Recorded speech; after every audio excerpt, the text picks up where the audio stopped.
Hey there people, I'm CJ Petrov. As of writing this, I'm in the process of making a virtual reality or VR game with the team composed of my fellow classmates at Sheridan College.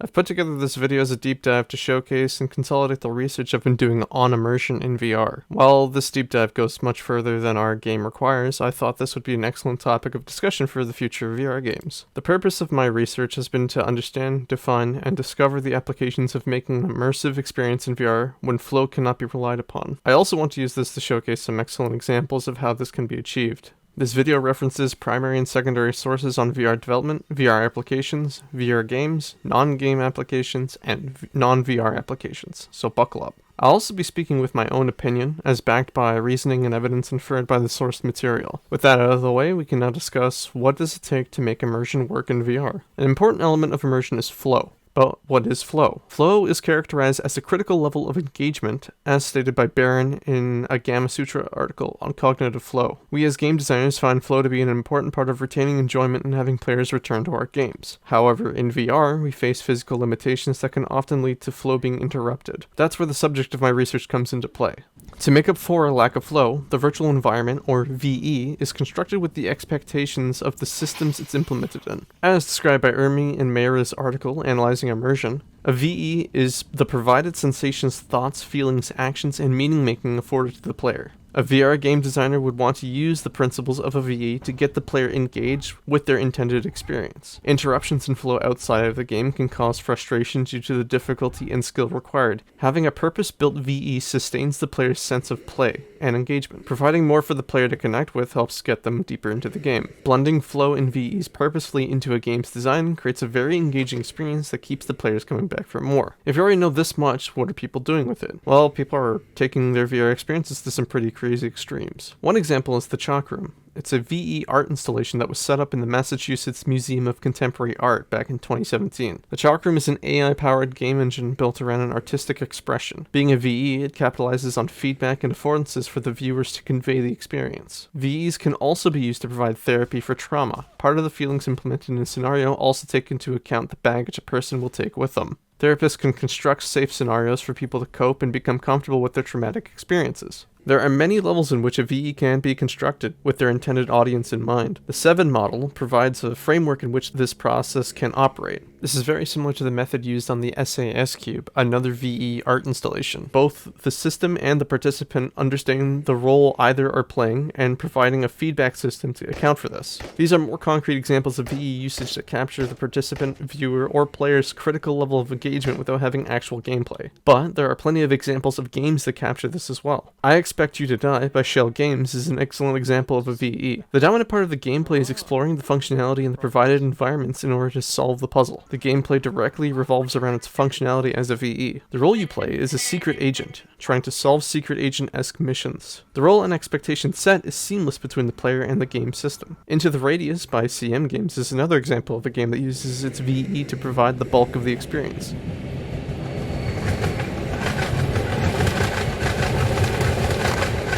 The game is full of interesting architecture and areas to explore. Enemies are provided only as a deterrent to rushing through the area too fast. You're rewarded for going slow and trying different things. As of right now, this isn't done enough in VR games. The atmosphere in both of these games are drastically different, but the experience isn't any less engaging in either, especially when you consider the fact that I Expect You to Die came out in 2016.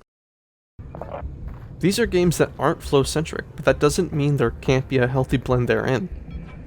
Leading games in VR have a good mixture of both flow and VE immersion to secure the most player engagement. This video couldn't be made without at least mentioning Valve's Half-Life Alyx. Flow is made fairly seamless in this game thanks to some of the mechanics that help cater to an engaging and painless VR experience. It also features interesting set pieces and fun VE elements. Blade and Sorcery by Warp Frog is another game that very effectively incorporates the flow and VE into its gameplay. Even the central focus of its combat, its weaponry, comes with special care to help sell the VE in the player's mind. A blend of flow and VE immersion is quickly becoming the standard in VR games. Having a blend can pull in and maintain much larger crowds. However, having a blend isn't without its drawbacks. Immersion in VR isn't perfect, and there are some issues that can't be accounted for with any of the discussed methods. Blending flow and VE immersion can create abstracted yet engaging experiences, but where those halves overlap is where the seams start to show. Sometimes the reliance on a game's core experience can rip the player out of either the immersion or flow state thanks to elements that can't be accounted for in VR. And sometimes too much is too much. much. Being too engaged with a game, especially VR, where your senses are being supplanted, can lead to disastrous outcomes.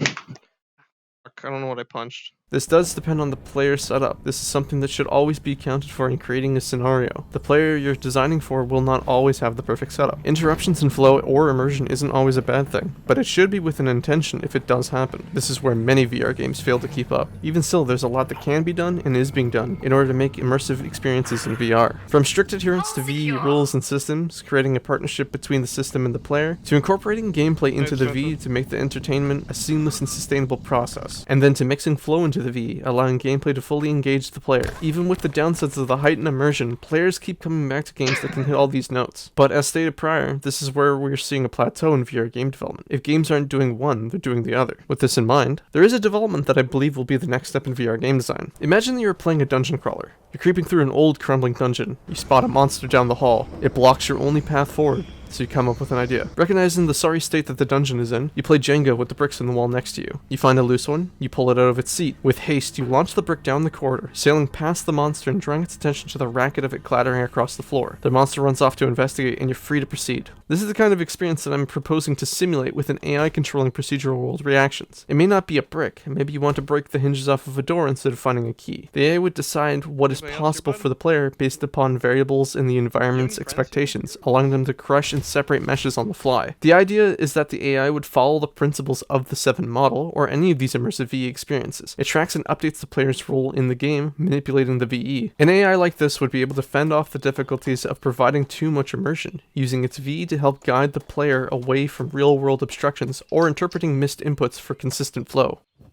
I'm touching my lamp.